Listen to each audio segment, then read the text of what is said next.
Immeuble était-il aux normes de sécurité? Ils sont nombreux ce matin. Ceux qui connaissent cette tour à laisser éclater leur colère. J'ai vécu là pendant 10 ans avec mes 4 enfants. Imaginez que j'y sois encore. Que ferais-je avec 4 enfants? On a inlassablement répété aux bailleurs que les ascenseurs ne fonctionnaient pas, qu'il y avait tel et tel souci. Et ils se contentaient d'envoyer quelques personnes pour réparer. Pourquoi ils n'ont pas pris plus de mesures de prévention? Pourquoi les gens doivent-ils mourir dans ces conditions? Cette tour de logements sociaux se trouve dans l'ouest de la capitale, non loin du très chic quartier de Notting Hill. Une tour qui date de 1974, où certains s'interrogent sur la qualité des matériaux d'isolation utilisés lors de rénovations l'an dernier à l'intérieur et à l'extérieur du bâtiment. Le feu s'est propagé sur du plastique. Je pensais que c'était du métal. Ils ont fait quelques réfections dans l'immeuble, mais avec du plastique. Tout est en plastique. Je ne sais pas si c'est vrai ou pas, mais apparemment les sorties de secours sur les escaliers étaient elles-mêmes en feu. Les gens ne pouvaient plus descendre. Sur son bloc, un collectif d'habitants de la tour avait récemment fustigé l'inaction et l'incompétence de leur bailleur, l'arrondissement de Kensington. Sadiq Khan, le maire de Londres, comprend parfaitement l'émotion et la colère de ses administrés. Les questions que les gens auront porteront sur la vitesse de propagation du feu, sur l'état de fonctionnement des systèmes d'alarme, sur les consignes données aux résidents et sur les leçons tirées par d'autres incendies qui ont eu lieu à Londres. Le maire de Londres a promis que toutes ces questions trouveront rapidement des réponses. Et Laurent Vibert, ancien colonel des sapeurs-pompiers de Paris, est sur le plateau de France Info. Merci beaucoup d'être là. Les pompiers, on les a vus, ils étaient rapidement sur les lieux, mais ils ont été quasi impuissants face à cette torche, on peut l'appeler comme ça, cette tour qui s'est transformée en torche à une rapidité extrême. C'est une situation exceptionnelle. Les sapeurs-pompiers sont habitués à lutter contre des sinistres. Là, on est face à un immeuble qui est complètement la proie des flammes assez rapidement. Donc, il y a eu une propagation à l'intérieur qui était, pour des raisons qui sont pour l'instant inexpliquées, mais vraisemblablement parce que des portes n'ont pas joué leur rôle coupe-feu. Donc, il y a eu une propagation à l'intérieur et surtout du bas vers le haut ou inversement, ce qui a compliqué énormément la tâche des sapeurs-pompiers. Donc, même s'ils sont arrivés rapidement, puisque la responsable des pompiers annonce à peu près 6 à 8 minutes du temps d'intervention. Lorsqu'on est à l'intérieur, je rappelle qu'on est en pleine nuit, on est dans une situation qui est difficile. Par essence, il est toujours dans la nuit difficile de gérer aussi les gens à évacuer. Il fait nuit dehors. C'est une situation très complexe. Et même quand on est très entraîné, c'est une intervention qui a forcément posé des problèmes, et on le voit bien dans le déroulement. Et ça doit être aussi terrible quand on est pompier de ne pas pouvoir venir en aide à des personnes que l'on voit qui appellent à l'aide. Votre reportage le dit très bien, il y a des gens qui faisaient des signaux avec leur téléphone portable pour essayer d'être localisés, agiter des vêtements, des chiffons blancs à la fenêtre.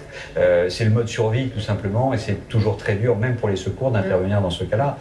Les pompiers de Paris et les pompiers de Londres sont deux unités qui sont très fortes, soudées aussi par leur relation. On a eu des échanges aussi professionnels. Là encore, il va falloir faire le retour d'expérience sur ce qui s'est passé dans la nuit à Londres, de manière à éviter que cela ne se reproduise. Il y a de la réglementation, il y a aussi du comportement humain à l'intérieur. Il faut vraiment que l'on prenne toutes les informations et le retour d'expérience par rapport à ce cas. Restez avec nous, Laurent Vibert. On va justement parler de cette tragédie qui interroge évidemment sur les mesures de sécurité pour ces bâtiments dits de très grande hauteur. Il en existe bien sûr en France. Et on se souvient quand en 2005, un incendie criminel dans un immeuble avait fait 18 morts en région parisienne. Des normes existent, renforcées depuis 2011. On voit tout ça avec Catherine Roger. Dans les tours, un incendie peut en quelques secondes faire des dégâts considérables, comme à La Île-et-Rose ce 4 septembre 2005.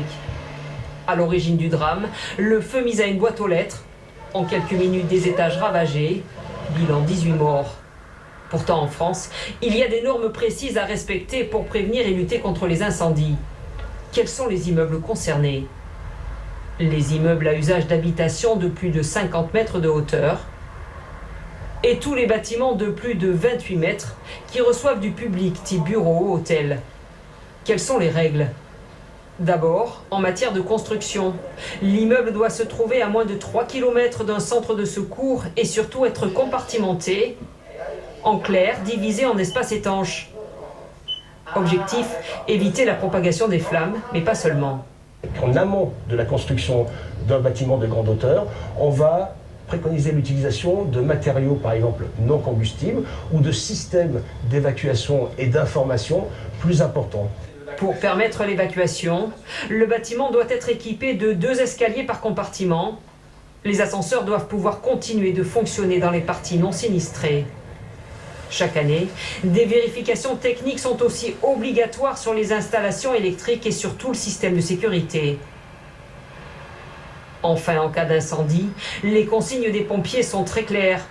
Ne pas sortir de son logement, mettre du linge humide au pas des portes et se signaler aux fenêtres. Les détecteurs de fumée, Laurent Vibert, sont obligatoires en France. Ils ont permis, en tout cas, d'après les chiffres, une baisse de 25% des victimes d'incendie. Et pourtant, seulement un quart des Français est équipé. Je pense que ça va mettre du temps, cette détection incendie. C'est un petit peu comme le port de la ceinture de sécurité dans les véhicules. Voilà, j'ai encore vu des gens, même sur les plateaux télé, des journalistes qui me disaient « Ah oui, je l'ai à la maison, il faut que je l'installe ». Je pense que malheureusement, les événements tragiques comme celui de Londres va permettre également de prendre conscience de la dangerosité, et pas que des flammes malheureusement, mais aussi des fumées que l'on voit à l'écran derrière nous, sur cette toxicité qui crée en effet beaucoup de victimes, voire des morts en France et en Europe. Il faut donc placer ces détecteurs aux bons endroits, les magasins qui les revendent, il faut aussi acheter ceux qui sont homologués aux normes françaises et européennes. Oui, il faut le faire. Oui, parce qu'on a entendu les témoignages dans le reportage, ces femmes avec leurs enfants qui ont été réveillés par hasard parce qu'il y en a une qui allait aux toilettes et qui donc est descendue, mais parce qu'il n'y avait pas d'alarme incendie. Les consignes en pareil cas, parce qu'effectivement il y a les flammes et il y a aussi la panique et la fumée, vous le disiez, qui aussi, eux, sont des 2 facteurs qui causent aussi beaucoup de victimes finalement. La panique et la fumée. Dans des situations d'incendie, alors là on est hors norme, j'allais dire, le cas de Londres, il n'y a plus rien de rationnel si en effet les ascenseurs ne fonctionnaient pas, s'il n'y a pas eu de détection incendie, s'il n'y a pas eu d'alarme incendie. Donc on ne peut pas devenir et indiquer une conduite rationnelle. Ce que l'on sait en revanche, c'est que lorsqu'il y a de la fumée, on ne sort pas dans le couloir, on se protège dans son appartement, on ferme la porte, on met des linges humides, on se manifeste aux fenêtres, puisqu'il y a en effet, vous le rappeliez, des immeubles de grande hauteur en région parisienne, 300 en France.